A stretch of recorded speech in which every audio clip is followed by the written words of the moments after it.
Study IQ IAS, अब तैयारी हुई अफोर्डेबल। नमस्कार दोस्तों केंद्र में जो बीजेपी की सरकार है और दिल्ली में जो आम आदमी पार्टी की सरकार है, दोनों के बीच में अक्सर आपको मतभेद सुनने को मिलता रहता होगा। लेकिन यहां पर एक बहुत बड़ा मुद्दा सामने आया है। बताया जा रहा है कि आज दिल्ली का बजट पेश होना था। जैसे सेंट्रल गवर्नमेंट यूनियन बजट पेश करती है, वैसे अलग अलग राज्य अपना भी बजट पेश करते हैं। तो दिल्ली का बजट आज पेश होना था, लेकिन यहां पर जो चीफ मिनिस्टर है अरविंद केजरीवाल जी, उनके द्वारा डायरेक्टली आरोप लगाया गया है कि प्राइम मिनिस्टर नरेंद्र मोदी जी ने यह बजट पास नहीं होने दिया है, इसको स्टॉल कर दिया। ये आप देख सकते हो, no Delhi budget today, Arvind Kejriwal versus centre. तो इसको हम डिटेल से जानेंगे कि एग्जैक्टली है क्या, मुद्दा क्या है, आखिरकार केंद्र सरकार इसको कैसे रोक सकती है, क्या आरोप लगाया गया है, केंद्र सरकार या फिर एलजी की तरफ से यहां पर किस तरह का रिस्पांस आया है। काफी कुछ जानने को है, चलिए आगे बढ़ते हैं। लेकिन उससे पहले ध्यान रखिएगा, अगर आप यूपीएससी 2024 का एग्जाम दे रहे हैं, लेट मी टेल यू, यहां पर आपके लिए एक बड़ा मौका है, क्योंकि ये जो यूनिक बैच है कभी भी आपको कहीं से भी देखने को नहीं मिलेगा। भारत में पहली बार इस तरह का बैच लाया गया जिसके अंदर प्रीलिम से लेकर इंटरव्यू तक की पूरी तैयारी आपको कराई जाएगी बहुत ही कम रेट पर। लेकिन खास बात यह है कि मान लीजिए इस बैच को आप लेते हो और आपका प्रीलिम्स क्रैक हो जाता है, तो प्रीलिम्स क्रैक होने के बाद मेंस की पूरी जिम्मेदारी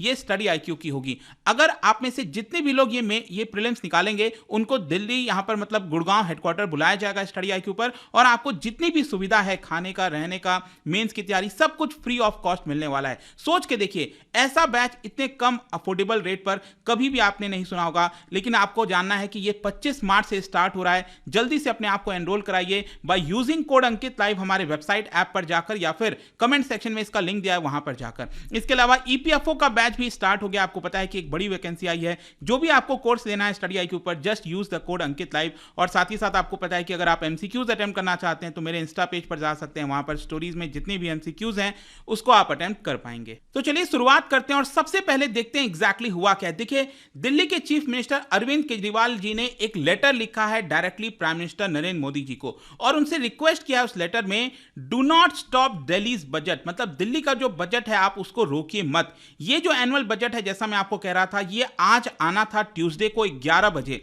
जैसे सेम यूनियन बजट होता है उसी प्रकार से दिल्ली का बजट आना था, लेकिन इसको आज प्रेजेंट नहीं किया जाएगा। अरविंद केजरीवाल ने डायरेक्ट एलिगेशन लगाया है सेंटर के ऊपर कि उनको ऐसा नहीं करने देना चाहिए। उन्होंने अपने लेटर में, जो प्राइम मिनिस्टर नरेंद्र मोदी जी को लेटर लिखा, उसमें कहा है, this is the first time in the last 75 years, मतलब पिछले 75 साल में पहली बार ऐसा हुआ होगा कि स्टेट का बजट जो है उसको रोकने की कोशिश की गई है केंद्र सरकार के द्वारा। उन्होंने यहां पर प्राइम मिनिस्टर नरेंद्र मोदी जी से पूछा कि आप दिल्ली हाइट से क्यों यहां पर इतने अपसेट हैं, please don't stall Delhi's budget. मैं हाथ जोड़कर विनती करता हूं कि इस बार का जो बजट है आप उसको पास होने दीजिए, क्योंकि यहां पर कहना यह है कि अगर यह बजट पास नहीं होगा तो यहां पर दिल्ली सरकार के जितने भी डॉक्टर्स हैं, एम्प्लॉइज हैं, उनको सैलरी नहीं मिल पाएगी, तो वो प्रॉब्लम सकता है। ये आप देख सकते हो, यहां पर आम आदमी पार्टी का ट्वीट भी है, दिल्ली में कल बजट पेश नहीं होगा। भारत के इतिहास में पहली बार ऐसा हुआ है कि केंद्र सरकार ने इसको रोकने की कोशिश की है, सीधे सीधे गुंडागर्दी चल रही है। इस तरह का ट्वीट आम आदमी पार्टी ने किया है।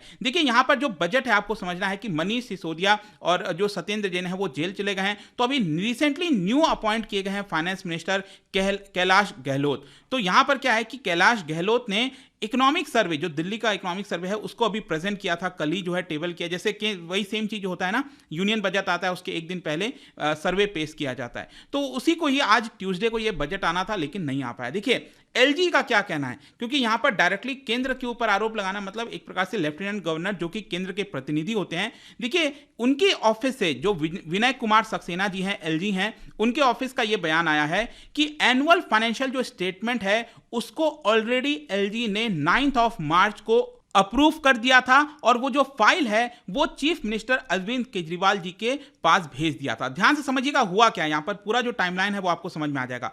ये कहना है LG ऑफिस का कि हमने ऑलरेडी 9 मार्च को ये जो एनुअल फाइनेंशियल स्टेटमेंट होता है उसको अप्रूव करके चीफ मिनिस्टर को भेज दिया।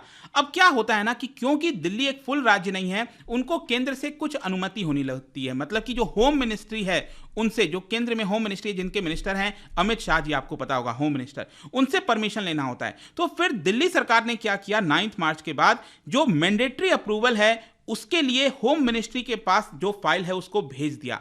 लेकिन होम मिनिस्ट्री ने क्या किया, यहां पर कुछ ऑब्जर्वेशंस को कन्वे किया दिल्ली गवर्नमेंट को। मतलब कि कहीं ना कहीं होम मिनिस्ट्री को लगा होगा कि इस बार का जो बजट है उसमें कुछ प्रॉब्लम है। इसी को लेकर होम मिनिस्ट्री ने सफाई मांगी दिल्ली सरकार से कि कहा कि ये यहां पर प्रॉब्लम है, आपको आगे बताऊंगा क्या प्रॉब्लम है। लेकिन क्या है ना कि एलजी ऑफिस का यही कहना है कि देखिए, वो जो सफाई देना चाहिए था अरविंद केजरीवाल जी को अपनी तरफ से, यहां पर जो भी क्वेश्चंस पूछे गए थे, मतलब कि जो भी यहां पर प्रॉब्लम हुआ है, होम मिनिस्ट्री ने जो भी कुछ कहा है दिल्ली सरकार को, उसको अरविंद केजरीवाल जी ने पूरा नहीं किया और इसीलिए आज ये प्रॉब्लम सामने आई है। अब क्वेश्चन ये है कि बजट के अंदर क्या प्रॉब्लम हो सकता है, क्या दिक्कत है जिसकी वजह से होम मिनिस्ट्री यहां पर कह रही है कि अभी जो है एक प्रकार से जो अप्रूवल है वो शायद नहीं दिया गया होगा। देखो यहां पर प्रॉब्लम क्या है, it is basically related to advertisement expenditure. मतलब कि जो बजट होता है ना किसी भी राज्य का, उसके अंदर एडवर्टीजमेंट का भी बजट होता है। जो सरकार एडवर्टीजमेंट निकालती है अलग अलग, उसका भी बजट होता है। तो प्रोबेबली यहां पर सोर्सेस के माध्यम से यही बताया जा रहा है कि दिल्ली बजट के अंदर अचानक से जो एडवर्टीजमेंट का एक्सपेंडिचर है उसको इंक्रीज कर दिया गया है। इसी की वजह से जो होम मिनिस्ट्री है उन्होंने जो केजरीवाल की सरकार है, जो आम आदमी पार्टी की सरकार है दिल्ली के अंदर, उनसे यह सफाई मांगा है। अब देखिए यहां पर बोला क्या गया है, जो फाइनेंस मिनिस्टर हैं दिल्ली के गहलोत साहब, उनका यह कहना है कि देखिए जो आरोप हमारे ऊपर लगाया जा रहा है एडवर्टीजमेंट एक्सपेंडिचर इंक्रीज हुआ है वो गलत है। उनका यह कहना है कि देखिए जो बजट का साइज है ना दिल्ली का, वो है करीब 78,800 करोड़, ये जैसा कि आप देख सकते हो। इसमें से 22,000 करोड़ हमने कैपिटल एक्सपेंडिचर पर खर्च करने के लिए निकाला है। जो इंफ्रास्ट्रक्चर होता है, रोड होता है, जिसको कैपिटल एक्सपेंडिचर कहते हैं, और सिर्फ 550 करोड़ ही हमने अलोकेट किया है जो एडवर्टीजमेंट होता है उसके ऊपर। तो यहां पर दिल्ली सरकार यह कह रही है कि हमने तो कोई बहुत ज्यादा एडवर्टीजमेंट के लिए एक्सपेंडिचर नहीं किया है। लेकिन एलजी ऑफिस की तरफ से देखिए यहां पर जो बोला गया है, सोर्सेस देखिए, ये सब कुछ सोर्सेस के माध्यम से, क्योंकि ऑफिशियल यहां पर कुछ भी नहीं बोला जा रहा है, मीडिया में जो खबर है वही मैं आपको बता रहा हूं। तो एलजी ऑफिस की तरफ से यह बोला जा रहा है कि देखिए 78,800 करोड़ का जो बजट है वो तो बात ठीक है, इसमें जो कैपिटल एक्सपेंडिचर बताया जा रहा है ना 22,000 करोड़, एक तो 22,000 करोड़ अपने आप में काफी कम है। कुल बजट का सिर्फ 27% ही कैपिटल एक्सपेंडिचर है। उसमें भी 5,500 करोड़ रुपए जो लोन रिपेमेंट होता है वो देना है। तो एक्चुअल में अगर आप देखोगे जो कैपिटल एक्सपेंडिचर है, it is just 16,000 crore, which is 20% of the budget. एक तो ये बताया जा रहा है। फिर यहां पर ये बोला गया है एलजी ऑफिस की तरफ से कि जो एडवर्टीजमेंट के ऊपर जो खर्चा है वो पिछले साल था 272 करोड़ के आसपास 2022-23 में, लेकिन इस बजट के अंदर जो अगले साल, ये जो अगला फाइनेंशियल ईयर आएगा, उसके लिए जो एक्सपेंडिचर रखा जा रहा है एडवर्टीजमेंट का, वो रखा जा रहा है 557 करोड़। तो ये जो एडवर्टीजमेंट का एक्सपेंडिचर है वो अचानक से कैसे ये डबल से भी ज्यादा हो गया, ये बेसिकली प्रॉब्लम आप कह सकते हो। होम मिनिस्ट्री ने यहां पर दिल्ली सरकार से पूछा होगा, बोला होगा कि इसको करेक्ट करिए, तब यहां पर बजट जो है उसको पास किया जाएगा। अब देखिए ये सारी चीजें होम मिनिस्ट्री ने बोल दी थी 17 मार्च को एक्चुअली, ठीक है। तो अभी क्या है 21 मार्च हो गया है, तो ऑलरेडी 3 दिन हो गए हैं। तो इसी की वजह से बीजेपी ने भी यहां पर हिट बैक किया है आम आदमी पार्टी की सरकार के ऊपर कि देखिए ये सारी चीजें 17 मार्च को बोला गया था होम मिनिस्ट्री की तरफ से, आप 3 दिन के बाद अचानक से ये बात बोल रहे हो। आपको जो भी कहा गया था होम मिनिस्ट्री की तरफ से, आपको उसको सुधार करना चाहिए था। अगर बोला जा रहा है कि एडवर्टीजमेंट एक्सपेंडिचर डबल से ज्यादा कैसे हो सकता है, तो यहां पर आपको सफाई देनी चाहिए थी। लेकिन आपने वो सफाई असेंबली में ना देकर, होम मिनिस्ट्री को ना देकर, आप डायरेक्टली टेलीविजन पर जा रहे हो और ये बोल रहे हो कि प्राइम मिनिस्टर नरेंद्र मोदी जी ने इस बजट को रोक लिया है, जो कि सरासर गलत है। यहां पर लॉजिकल वे में प्रॉब्लम था, इसी की वजह से चीजें थोड़ी सी डिले हुई हैं, अदरवाइज ये बजट पास हो जाना था। यहां पर यही बोला जा रहा है बीजेपी की तरफ से, आप प्राइम मिनिस्टर नरेंद्र मोदी जी को डिफेम करने की कोशिश कर रहे हो, इसकी वजह से ये प्रॉब्लम आ रही है। तो फाइनली कंक्लूजन क्या निकलता है? देखो कंक्लूजन यही है कि बजट सेशन चलेगा 23 मार्च को। अब देखना होगा कि क्या इस बजट सेशन में बजट पास हो पाता है कि नहीं, क्योंकि आज बजट पास होना था, लाया जाना था, जो कि नहीं हुआ है।